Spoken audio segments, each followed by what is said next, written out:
যে কোনো ধরনের বিলিং করার ক্ষেত্রে সাবধানে থাকতে হবে। যারা বিলিং করেন হস্তা, যারা কাউন্টারে কাজ করে, যারা রিসেপশনিস্ট আছেন, টাকা পয়সার নিয়ে কাজ করতে হয়, যারা সিএ আছেন, যারা কমার্স রিলেটেড প্রফেশনে আছেন, খুব সচেতন, এই সময়টা সচেতন থাকতে হবে।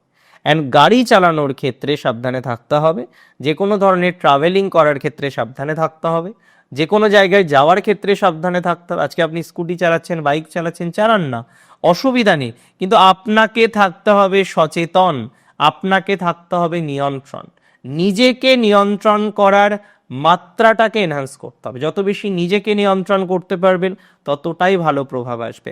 যত নিজেকে নিয়ন্ত্রণ করার ক্ষেত্রে সমস্যা, ততটা ডিস্টারবেন্স কিন্তু আসতে পারে। আর চিত্রার ক্ষেত্রে ফ্যামিলি প্রবলেমটা কিছু মিনিমাইজেশনের দিকে যেতে পারে।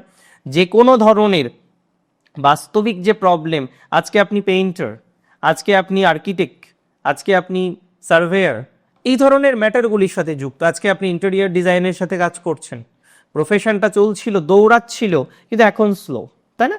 এই জায়গাগুলো কিন্তু হিল হবে। সো এই হিলের জায়গাটাই আমরা আস্তে আস্তে মানে আমরা কামনা করি যে যেন আপনার প্রবলেমগুলো হিল হয়, যেন আপনার ডিস্টারবেন্সটা হিল হয়, যেন এখন যে সিচুয়েশন আছে তার থেকে ভালো কিছু আসে, অ্যান্ড ডেফিনেটলি ভালো কিছুই আসবে।